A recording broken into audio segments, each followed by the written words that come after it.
Disclaimer. The information in this podcast is for educational and informational purposes only and is not intended as a substitute for professional medical advice, diagnosis, or treatment. The content is designed to support, not replace, the relationship that exists between a listener and their existing physician. Always seek the advice of your physician or other qualified health provider with any questions you may have regarding a medical condition. Never disregard professional medical advice or delay in seeking it because of something you have heard in this deep dive. Welcome to the deep dive. So, the disclaimer is important. But let's shift gears. Today, we're diving into something that, well, it can feel really heavy for a lot of people, getting a diabetes diagnosis. It's definitely overwhelming. Right. It feels like joining a club nobody asked to join, full of confusing terms, maybe some fear. A lot of fear, often. Yeah. Exactly. But that's why we're doing this. We want to cut through that noise. Okay. And let's unpack this. Our mission today is to, demystify the science behind it all, replace that fear with some solid knowledge. We really want to help you feel more like the pilot of your own health journey, not just a passenger. Yeah, absolutely. And what's fascinating here is once you get what's actually going on inside your body, Right. the differences between the types, what causes them, how to read those lab results, that feeling of being overwhelmed, it can really shift. Into control. Into a sense of control, yeah. We're going to try and break it down into stuff you can actually use. Okay, so where do we start? To get diabetes, we probably need to understand how the body normally handles energy, right? Metabolism basics. Exactly. Think of your body like a really complex engine. Food is the fuel. Okay. And the specific fuel it loves, especially from carbohydrates, is glucose, sugar. Got it. So glucose is the fuel. What's the problem then? Well, the tricky part isn't the glucose itself. It's getting it from your bloodstream. Think of that as the highway into your body's cells. Houses and factories needing the power. Precisely. They need that energy. Right. And to get the glucose off the highway and into those cells, you need a special key. Ah, okay. That key is a hormone called insulin. Yeah. Your pancreas makes it. It basically unlocks the doors on your cells so glucose can get inside. So insulin is the VIP key. And if you don't have the key, or maybe the lock is broken. That's the core of it. If there's no key or the lock isn't working right, the glucose just piles up on the highway. It gets stuck. Creates a traffic jam. A traffic jam, exactly. That's high blood sugar, hypoglycemia. Okay. And you said the pancreas makes this key, this insulin. Where is that factory located? It's this organ tucked away, kind of behind the stomach. Right. And inside, there are these specific cells. They're called beta cells. They're the workers, the ones actually producing the insulin. The key-making factory workers. Got it.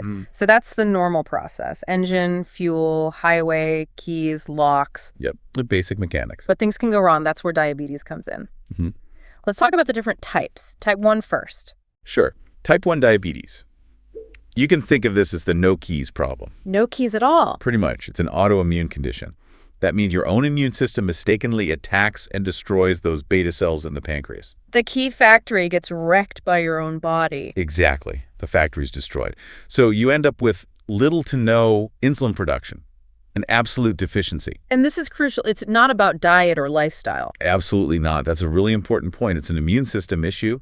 And while people often call it juvenile diabetes, it's actually diagnosed in adults pretty often, too. About half of type 1 diagnoses happen after age 18. Wow, okay. I didn't realize it was that high for adults. Yeah, sometimes it gets misdiagnosed as type 2 initially in adults. It makes up maybe 5 to 10% of all diabetes cases overall. So if the factory shuts down suddenly, what does that look like? What are the signs? The onset can be pretty fast and dramatic, like extreme thirst. Doctors call it polydipsia. Polydipsia. Okay. And because you're drinking so much, often very frequent urination, that's polyuria.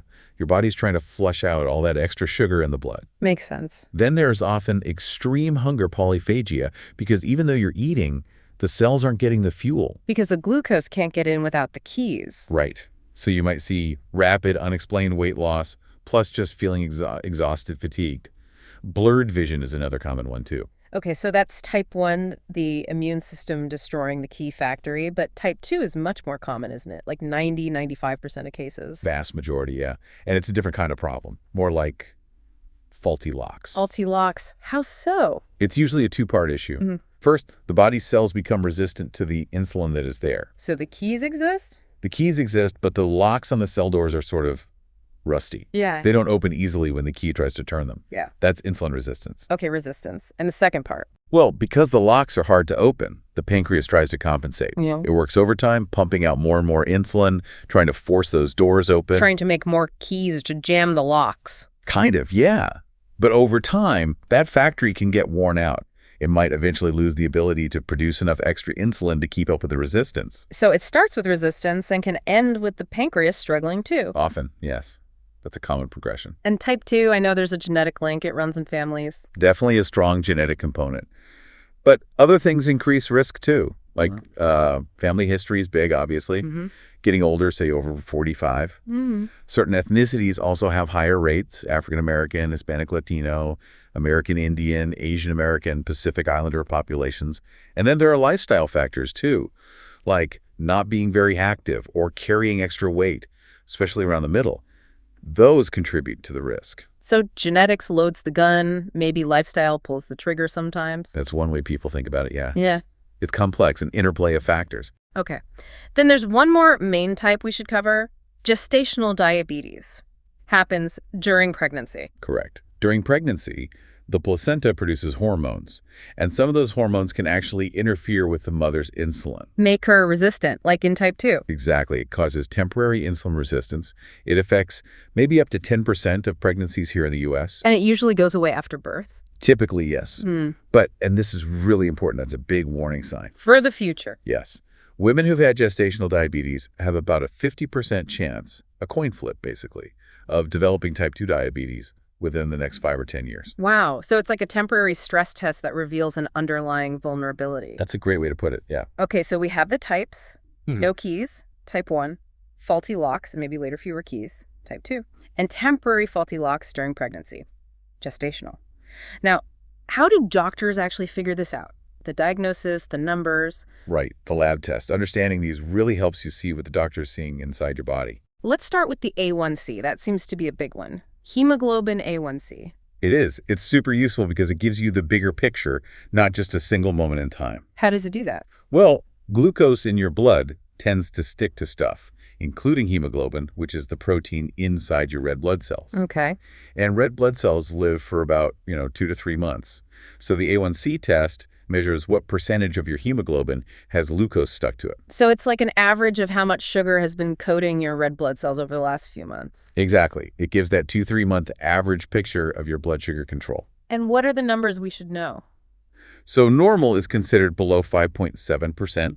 If you're in the 5.7% to 6.4% range, that's considered pre-diabetes. A warning zone. Right. And 6.5% or higher on 2 separate tests typically means a diabetes diagnosis. Okay, 6.5 or higher. Got it. So Yeah. that's the A1C at the long-term average. What about the fasting test? Fasting plasma glucose, FPG. That one's more of a snapshot. You fast, usually for at least 8 hours, no food or drink except water. Right. Then they measure the glucose in your blood.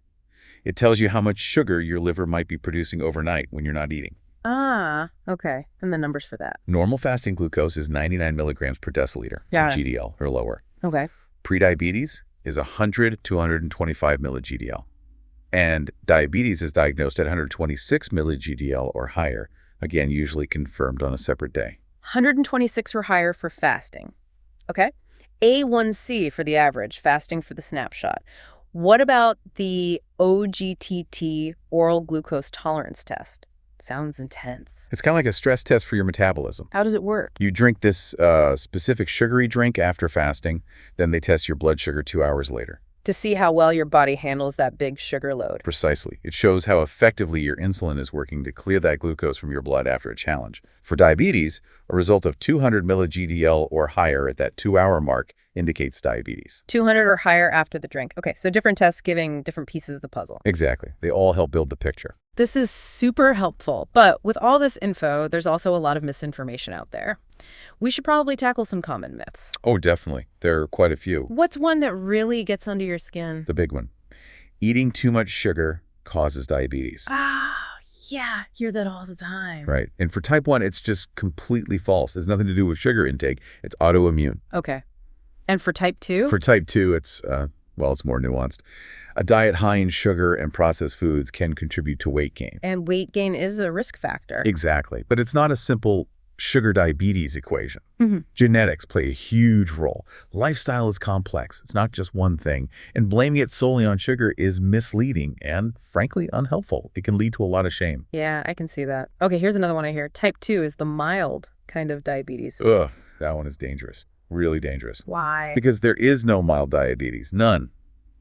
If type 2 isn't managed properly, it can lead to the exact same severe, devastating complications as type 1. We're talking heart attacks, strokes, kidney failure, requiring dialysis, nerve damage that can lead to amputations, blindness. Wow. It's serious.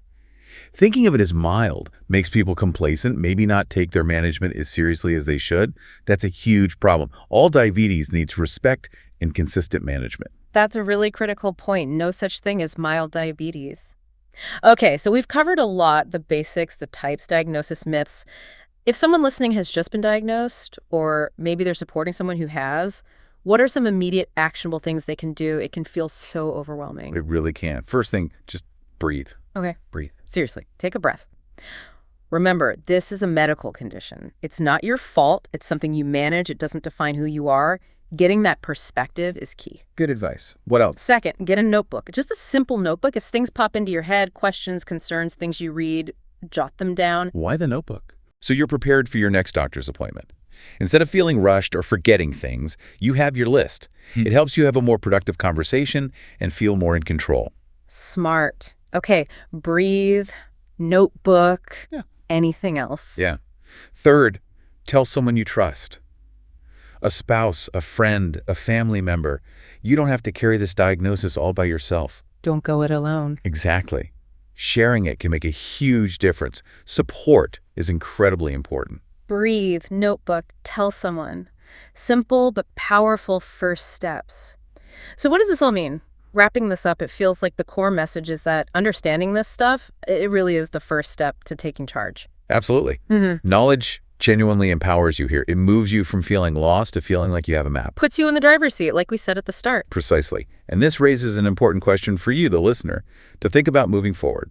Now that you understand these fundamentals, the mechanisms, the types, what those numbers actually mean, how can you use this knowledge? This deep dive isn't just information. It's the toolkit to start having better, more informed conversations with your doctor, your care team. To really partner with them. Exactly. This is where you truly begin that journey as the pilot of your own health. Understanding is step one. The next steps are yours to take. But now, hopefully, with a bit more confidence.